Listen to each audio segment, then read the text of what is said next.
Terve! Tänään meillä on aiheena orjuus. Joo, se on sana, joka herättää tosi voimakkaita mielikuvia, mutta sen tarina on itse asiassa paljon pidempi, laajempi ja yllättävämpi kuin useimmat meistä tajuaakaan. Käydään läpi sen koko kaari, ihan sieltä muinaisesta Mesopotamiasta aina tähän päivään asti. Ja jotta tästä monimutkaisesta vyyhdistä saataisiin kiinni, jaetaan tämä matka 5 osaan. Me tutkitaan ensin sen alkuperään, sitten katsotaan sen roolia antiikin imperiumeissa, syvennytään Atlantin ylittävään kauppaan, paljastetaan yllättävä yhteys tänne Pohjolaan ja lopuksi mietitään sen lakkauttamista ja niitä sitkeitä nykymuotoja.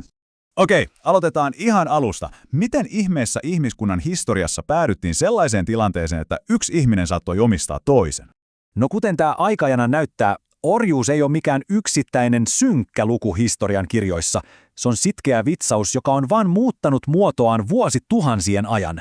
Ihan ensimmäisistä todisteista Mesopotamiasta siihen, että viimeinenkin maa kielsi sen virallisesti vasta vuonna 1981. Ihan uskomatonta. Orjuuden synty ei tosiaankaan ollut mikään sattuma, vaan ihan kylmää taloudellista laskelmointia. Kun maanviljely teki pysyvästä asutuksesta mahdollista, tajuttiin, että sotavankien työvoima on paljon arvokkaampaa kuin heidän hengensä. Ja siitä hetkestä lähtien ihmisestä tuli hyödyke kauppatavaraa. Ja tämä data, se puhuu ihan karua kieltään. Mitä vakiintuneemmaksi ja maatalousvaltaisemmaksi yhteiskunta muuttui, sitä yleisemmäksi orjuus räjähti käsiin.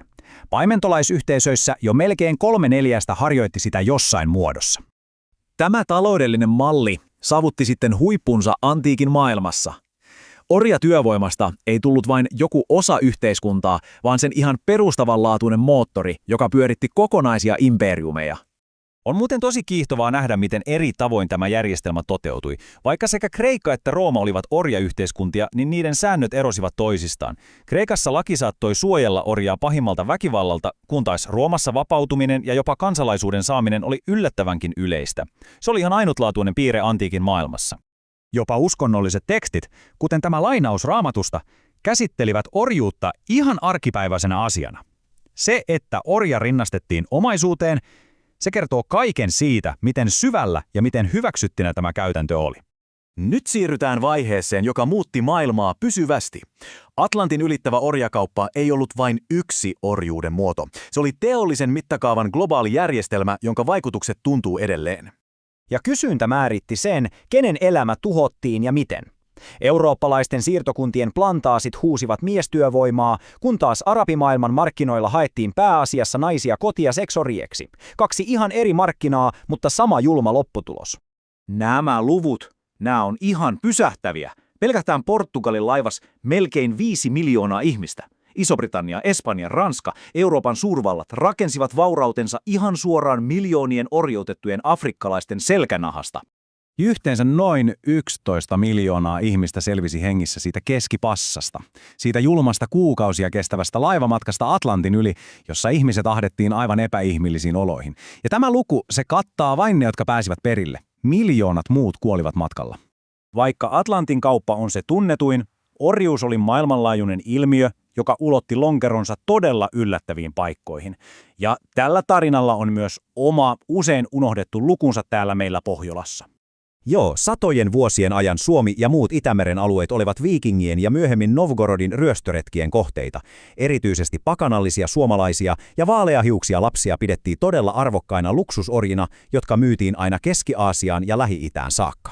Tämän kaupan laajuus oli niin valtava, että sen jäljet on todennäköisesti meidän kaikkien perimässä. Historiantiat pitää ihan mahdollisena, että lähes jokaisella nykysuomalaisella on sukupuussaan joku, joka on aikanaan viety orjaksi. Se on aika pysäyttävä ajatus, eikö? Eikä tämä edes päättynyt viikinkiaikaan. Vielä 1700-luvulla ison vihan aikaan venäläisjoukot veivät arviolta 20–30 000 suomalaista pakkotyöhön Venäjälle. Tämä on yksi Suomen historian suurimmista inhimillisistä katastrofeista. Ja sitten, lopulta, vuosisatojen jälkeen ihmiskunnan omatunto alkoi herätä. Siitä seurasi pitkä ja todella vaikea taistelu orjuuden lakkauttamiseksi, taistelu, joka ei valitettavasti ole vieläkään ihan täysin ohi. Valistuksen aatteet ja uskonnollisten ryhmien kuten kveekiärjen sinnikäs työ alkoi vihdoin kantaa hedelmää 1800-luvulla. Se käynnisti ketjureaktion. Britanniasta ja Tanskasta alkaen Yhdysvaltain vereiseen sisällissotaan ja Venäjän maaorjien vapauttamiseen maat alkoivat yksi toisensa jälkeen kieltää orjuuden lailla. Mutta vaikka perinteinen laillinen orjuus on poistettu, itse ilmiö ei ole kadonnut mihinkään. Se on vain muuttanut muotoaan. Nykypäivän orjuus piiloutuu termien kuten ihmiskauppa, pakkotyö ja velkaorjuus taakse, mutta sen ydin on aivan sama, ihmisen riisto. Ja tämä on se kaikkein karuin tosiasia. Vaikka orjuus on laitonta ihan kaikkialla, arviolta 25–40 miljoonaa ihmistä elää sen nykyaikaisissa muodoissa juuri tälläkin hetkellä. Se on enemmän ihmisiä kuin minä muuna aikana ihmiskunnan historiassa. Joten meidän on pakko kysyä itseltämme, miten me voidaan lopullisesti päättää tämä tuhansia vuosia vanha vitsaus, kun se on sitkeämpi kuin koskaan, vaikka se on laitonta. Sen pohtiminen on meidän kaikkien velvollisuus. Kiitos kun olit mukana.